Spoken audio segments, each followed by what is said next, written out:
Hi everyone, this is Daniel Gregg again, and we're going to do Hebrew lesson number 2 here. I've got the camera on the stand this time, so it'll be more steady. Okay, so last time we discussed verse 1. If you hear noises in the background, that's because there's Sabbath preparations going on in the kitchen. Okay, so we did verse 1 in lesson 1, so if you haven't seen it, I suggest that you watch that one first, because I will be repeating some of the concepts here in this lesson, but maybe not everything quite so thoroughly. All right, so first we're going to read the Hebrew text for verse 2. Let's see if I look over the top of the camera here. Vayomru lo avda'u yavak shu ladoni hamalek na'ara betula ve'amda lifnei hamalek uthi or utehi lo sochenet weshach va behekecha wecham ladoni hamalek. Okay. So now let's look at my translation of this passage. Now on this passage, I've got 14 notes, and actually there's an 8.5, so that makes 15 notes. Then they say to him, servants of him, or that could be his servants. May they seek for Lord of me, the king, a young woman, a maiden. And she will have stood at the face or faces of the king. And she may be for him one serving. And she will have lain in bosom of you, and it will have been warm for my lord the king. All right, so let's take these notes one by one. All right. Right there. Wayomru. This is an imperfect verb, and it has a wav consecutive on it. So the vowel there is a komets. Wa, wayomer, and also there's a doubling of the first consonant there, the yod. Okay, so the wav consecutive moves the timeline forward from verse 1. This is why it's translated then. Then they say. Then they say. Now, note number 2. The base tense of the imperfect is the present tense. So we've translated that, say. So the verb root here is aleph, mem, resh. Okay, or amar in the perfect, which is usually the way a root is listed in the perfect. But this is imperfect, and the imperfect is represented because the subject pronoun is prefixed to the beginning of the verb, at least in part. The plural, this represents the singular third person, and then the plural is this u on the end here. So these two parts constitute the word they, and the position of the one on the front here makes it the imperfect verb.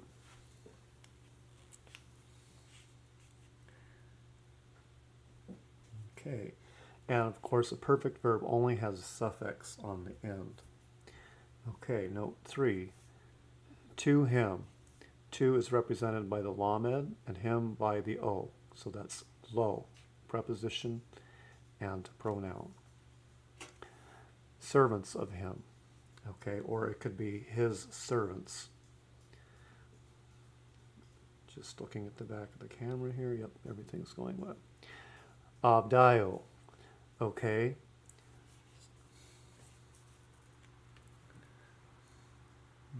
Right.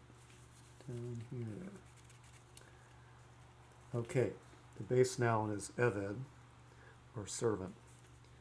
The vowels are reduced to give the sense of. So eved would be segol and a segol, but it's reduced to a half vowel here, and a letter, transitory letter, is added to the pronominal suffix, the pronoun, in order to give a construct, servants of him, or you could just translate it, his servants.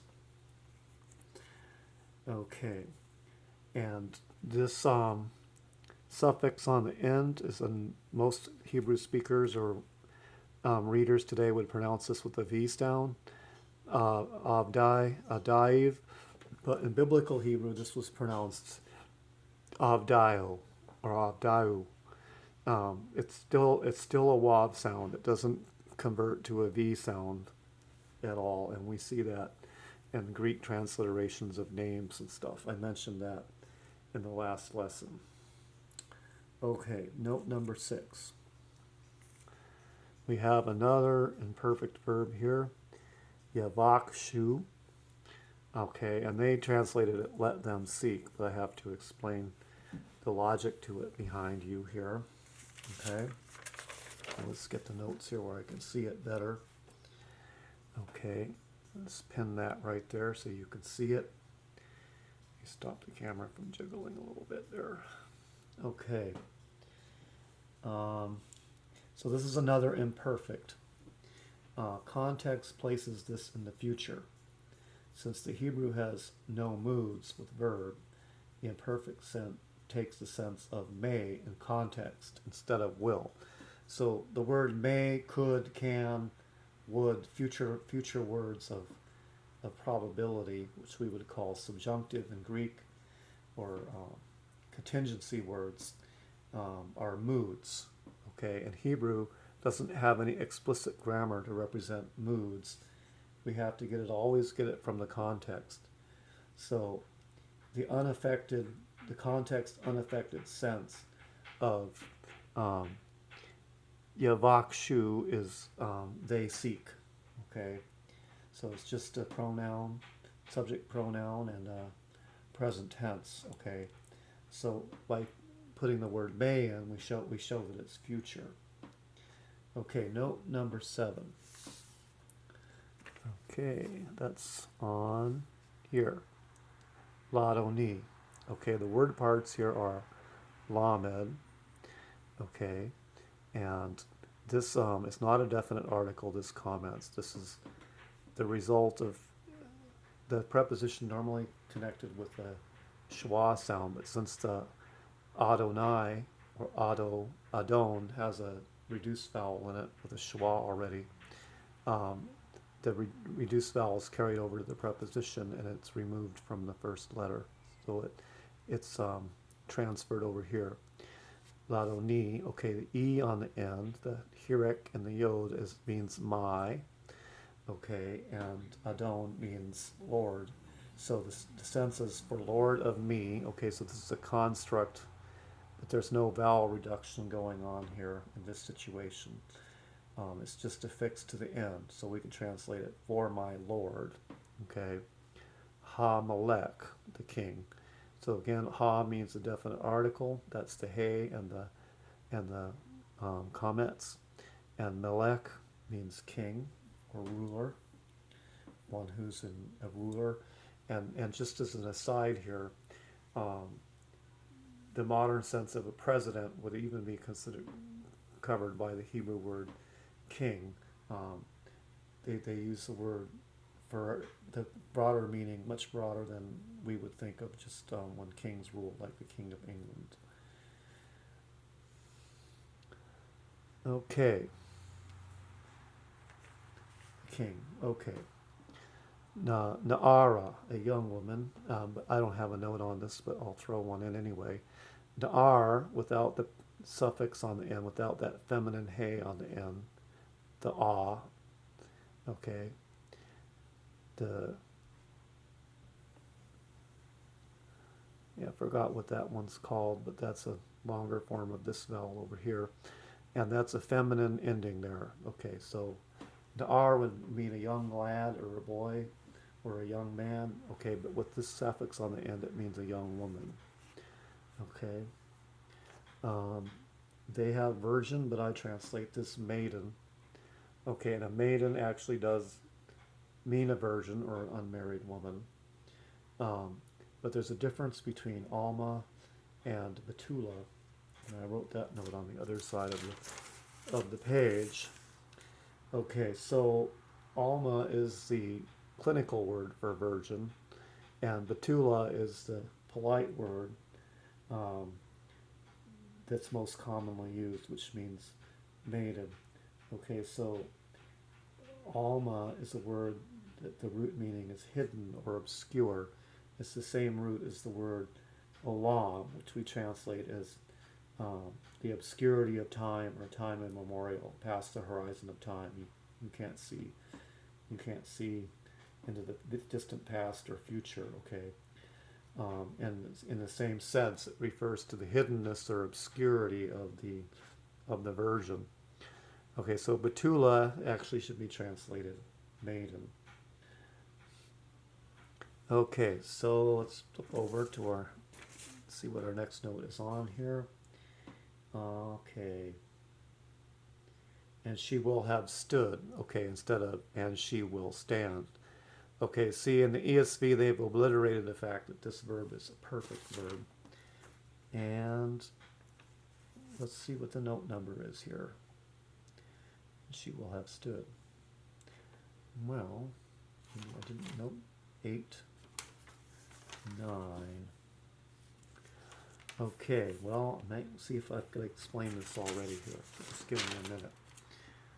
Okay, note 11 is where I give the big explanation here. Okay, and where did I put 11? Okay, so when I get to note 11, I will explain the perfect, the future use of the perfect more thoroughly, okay? But everything I'm going to say on she will have lain down over here, let's see, right here, also applies to this construction, ve'amda. Okay, so the third part is that's a wav conjunctive. The root is the next 3 letters, and then the suffix is makes it perfect, being on the end of the verb. Okay, translate that, and she will have lain. Okay, lifle, at the face of the king, or more specifically, faces, literally, because body parts are referred to in the plural in Hebrew. This is just a convention of Hebrew. But to make it not make nonsense in English, we could just translate it at the face of the king, lifnei. And of course, before is even more obscure, and obscures the meaning of the language. Okay, Hamalek, we've explained that. Okay, and let her lie. Okay, so this is based on the verb haya, uthi. Okay, so let's look at note number 9 here. Okay, so this is a wav conjunctive. Okay, it's u. It's not a wa, it's u. And yes, you can take an imperfect verb and put a conjunctive wav on it. They're not all consecutive, and in order to do that, you have to alter the form so that it's specifically wav conjunctive, and u is one of the wav conjunctive forms. Okay, so before a beged kafat letter, the u, so this is a tav here, it would be u rather than we. Okay, just checking the camera here. We're at 14 minutes. Hopefully it doesn't cut off because I still have a lot to say. Okay, so let's move on to the next part here. Lo, we explained that, preposition and pronoun, to him. So chenet, okay, that's a participle, which means a verbal noun or a verb being used as a noun, and it means one nursing, one serving, one being useful. Okay, we translated that. Okay, and she may be for him. one serving, okay? And this, of course, is imperfect, and we, by context, we made it subjunctive. We used the word may instead of will. But you could translate as she will be for him, but it's still a mood, okay? It's still a proposal. So chenet, okay, one serving. Okay, now we have the perfect verb here. Okay, with the wav conjunctive, we, at the beginning. Shach va, okay, the hey on the end, that's the subject. Okay, and so let's turn it over. Okay, and she will have lain. Okay, so note 11. This is the big note on the perfect. Okay, a perfect verb because the pronoun subject she is affixed to the end as a suffix. So that's this hey, this ah here on the end of the root. So the three root letters are the sheen, the Hof, and the Vate. Okay, so turn the page over here. So the wav is conjunctive. I mentioned that. So we translate it and. Okay, so the ESV interlinear has that correct. The perfect here, by context, is in the future. Okay, so we translate it will have lain. Okay, so and she will have lain. The speakers have changed the point of view to the future and view their proposal as a completed action. Okay, so they displace themselves in a future point of view, and then they're looking back as if it were completed, even though it's still a proposal that they're making. Okay, the so-called law of conversive they still teach in many schools is a myth. The perfect is not considered. The perfect is not converted to an imperfect sense by the wav. Okay, so that's what wav conversive theory would claim.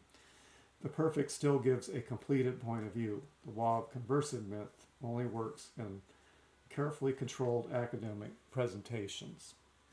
As soon as you try to apply it to the whole text or the whole language, so many contradictions result and needs for exceptions arise that it becomes evident the theory is an arbitrary imposition on the text. So we can preserve the use of the perfect here by just putting it future perfect. And she will have lain, and she may have lain if we were to impart a mood here. Which is what the word let is trying to do here in the ESV interlinear. Okay. Behekeha. Okay, so we'll discuss the word parts here. So we have ve, which is, it actually does make the V sound, okay? That means in. And then hake is the word for bosom. And the echa, the is a transitory word, and ha means you or your, in the bosom of you. Behekeha. Okay, so that's the end of the sentence. Okay, so 13, note 13, let's see, is attached to this word, wecham. Okay, so we have a wav conjunctive again, which means and. Adding an observation and not moving time forward. The verb is perfect, okay, because there's no prefix here, okay, and it's a third person. It's perfect in the future again. The root means be warm. So in the perfect, it will have been warm. Okay, it will have been warm. Okay, Ladonai Hamalek, for my Lord the King. Okay, so we've already discussed these two words here earlier in the lesson. Okay, so let me make sure we've covered all the points here. Thank you for listening. That's lesson 2. I hope you enjoy it.